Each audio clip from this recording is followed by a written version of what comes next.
తేనెటీగలను మొట్టమొదటి లక్షణం ఏంటంటే అది ఎప్పుడు కూడా సౌండ్ చేస్తానే ఉంటుంది. మీరు గమనించారో లేదో కానీ ఎప్పుడు కూడా సౌండ్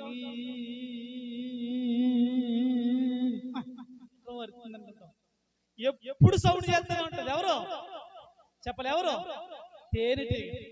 నేను అంటాను, క్రైస్తవులైన మనము కూడా ఎప్పుడు కూడా దేవుణ్ణి స్తుతిస్తూనే ఉండాలి. చప్పలు కొడతాం గట్టిగా. దివారాత్రులు కూడా దేవుణ్ణి దావీదు ఏం చేశాడంట? ధ్యానించేవాడు. దినమునకు 3 మార్లు ప్రార్థిస్తూ దినమునకు 7 మార్లు స్తుతిస్తున్న దావీదునే దేవుడు సింహాసనం ఎక్కించాడంటే నేనంటాను, తేనెటీగ వలె మనం అనుదినము కూడా దేవుడిని స్తుతిస్తే నేనంటాను మన పరిస్థితులు ఖచ్చితంగా మారిపోతాయి. దేవునికి స్తోత్రం చెప్పండి గట్టిగా. క్రైస్తవులుగా మనం ఎల్లప్పుడూ కూడా స్తుతులు చెల్లిస్తూ ఉండాలి. నడిచేటప్పుడు స్తుతులు చెల్లించాలి, వేటకు వెళ్తున్నప్పుడు స్తుతులు చెల్లించాలి.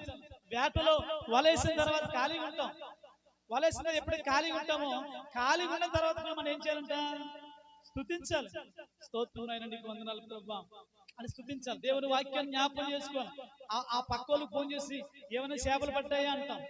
ఈ పక్కోళ్ళకి ఫోన్ చేసి ఏమైనా చేపలు పట్టాయా అంటాం. ఆడంటాడు ఏమీ లేవు, ఉత్తలు వచ్చిందంటాడు. ఈడంటాడు అసలు ఒక్క చేప కూడా పడలేదు ఈడంటాడు. ఈ పక్కోడు ఫోన్ చేస్తాను, ఆడికి పడలేదు. ఇప్పుడు నువ్వేమనుకుంటావు?